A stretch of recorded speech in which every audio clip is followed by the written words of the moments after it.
Shalom Uvracha, mes chers amis, une histoire qui est en rapport avec Shavuot et le Baal Shem Tov. Un des notables d'une ville d'Allemagne, il avait des beaux enfants, Baruch Hashem, qui étaient tous au moment d'aller à la yeshiva. Et ce qu'il a dit à ses enfants, écoutez, Baruch Hashem, j'ai les moyens de quoi vous donner pour pouvoir aller dans la yeshiva, allez dans la yeshiva que vous voulez. Chacun est parti dans une yeshiva, il leur a donné de quoi. Il a dit, mais attention, revenez me voir avant Shavuot. Bon, dans 2 ans. Très bien. Un Bachour, il va dans cet endroit, un des autres enfants, il va dans cet endroit, et Reb Michel Tzvi, il décide d'aller voir le Baal Shem Tov. Il va voir, il s'assoit au Baal Shem Tov, 1 semaine, 2 semaines, Nigmar Asipour, il devient le chassid du Baal Shem Tov.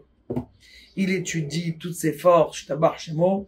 Le Baal Shem Tov, il voit combien est-ce que cet enfant, il est brillant. Il lui donne sa fille Adèle. Il se marie avec sa fille Adèle, à cet endroit là-bas.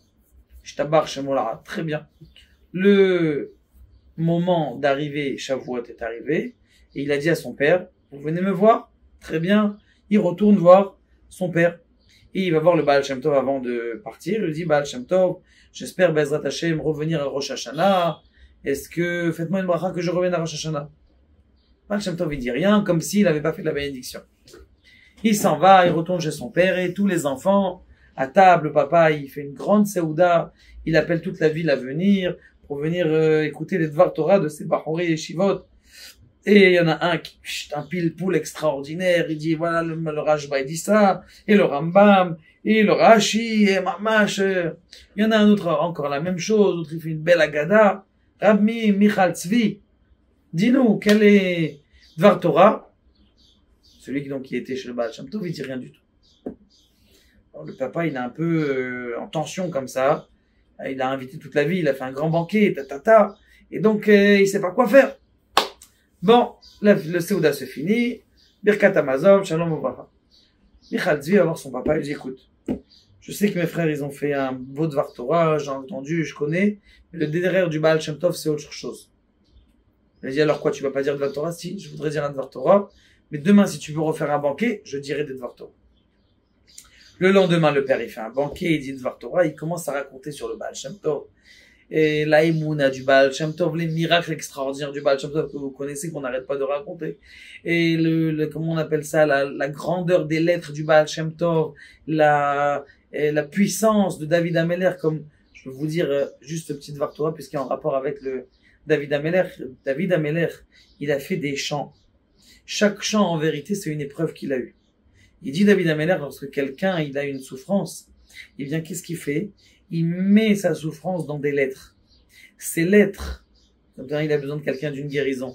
Quelqu'un, il a besoin d'une, je sais pas moi, d'un shidour, d'un bon mazal. Eh bien, justement, il écrit un mizmor de remerciement à Kadosh Baruch Hu. Ces mots-là, ils s'élèvent et elles vont faire elles-mêmes la guérison. C'est ce qu'il a fait David Ameller quand il a fait mizmor les David. D'ailleurs, David Ameller, qu'est-ce qu'il dit? Des fois, il dit Mizmor les David, des fois, les David Mizmor. C'est quoi la différence? Quand David Ameller, il dit les David Mizmor, c'est qu'il avait des paroles sans chant, sans air. Quand il dit Mizmor les David, c'est qu'il avait un air, mais il n'avait pas encore de paroles. Quand c'est marqué Mizmor les David, c'est beaucoup plus haut.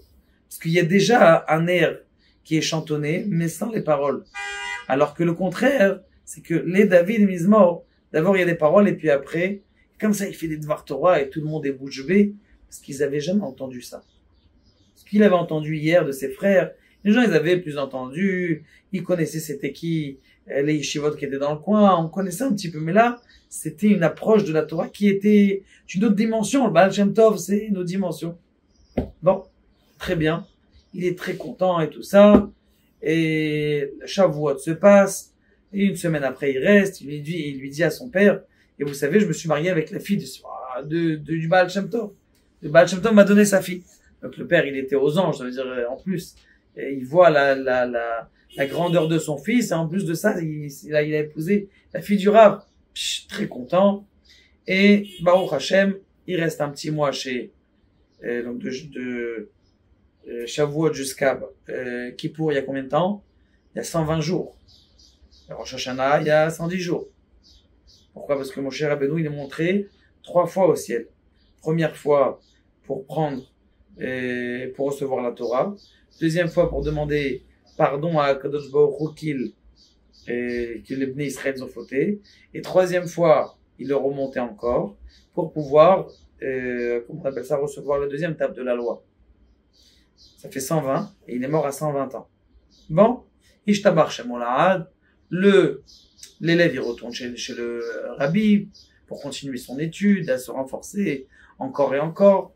Et sur la route, il s'est rappelé que le Baal Shem Tov ne l'avait pas béni qu'il puisse être chez le Rav à Rosh Hashanah. Donc il s'est dit, on ne sait jamais, je prends mon chauffard avec moi. Bon, ils prennent le bateau, ils vont dans le bateau, en plein milieu, une tempête, pas possible, le bateau, il est échoué à des kilomètres et des kilomètres de l'endroit où il devait arriver, il arrive sur une île, et lorsqu'il arrive dans cette île-là, il sait que c'est le jour de Rosh Hashanah, il descend du bateau et il commence à sonner du chauffard. Tout. Les gens, ils ont jamais vu ça de leur vie. C'est quoi ce malade-là? Un type avec une corde en train de sonner du chauffard, avec son sidour, et sa femme, mais qu'est-ce que c'est ça? Ils comprennent rien, les gens, jusqu'à ce que le roi, ou en tout cas le responsable de la ville, le roi de la ville, eh bien, il veut qu'on fasse amener cet homme-là. Il commence à lui poser des questions, il voit que cet homme-là, il est d'une sagesse extraordinaire. Il lui dit, écoute, je veux que tu deviennes mon conseiller. Il dit, écoute, je suis désolé, je peux pas, je suis en études, je suis en plein milieu d'un cursus, j'ai pas la possibilité. Il dit, bon, moi j'ai jamais vu de juif, je veux que tu m'amènes ici, tu m'envoies ici 300 juifs. Alors, il lui dit, écoutez, moi j'ai du mal à venir ici, je sais pas comment je vais vous amener 300 juifs. Bon, écoutez, shalom, shalom, bye bye. Il reprend le bateau, après que la tempête et le mauvais temps, il s'en va. Et où est-ce qu'il va? Il rentre chez lui, chez le Baal Shem Tov. Il arrive chez le Baal Shem Tov, il lui dit, je savais que tu n'allais pas venir à Rosh Hashanah, mais sache que dans cet pays-là, il devait avoir 300 juifs qui devaient être, comment on appelle ça, en otage. Et grâce au fait que toi, tu es parti là-bas et que tu as sonné le chauffard, tu as empêché que 300 juifs soient là-bas pris en otage et gardés pendant des mois et des mois. Grâce au fait que tu t'es arrêté là-bas et que tu as sonné le chauffard. Donc, des fois, on arrive, on est trompé dans des chemins ou dans des histoires. Je connais une histoire d'un rave, je ne dirai pas son nom. Il est arrivé en Scandinavie, là-bas, dans une île. L'avion, il est resté un jour entier. Mamage, dans une île où il n'y avait même pas un juif qui est passé dessus. C'est pas que tu fais un tikkun quand tu fais comme ça. Et là, tu dis, moi, je voulais arriver, et puis, Kadosh Baruch Hu, il sait quelle étincelle, tu dois t'élever, tu dois te faire grandir. Que Kadosh Baruch Hu nous aide à comprendre les grands niveaux du monde et de comprendre que chaque chose qui nous arrive est bien sont gérées par lui.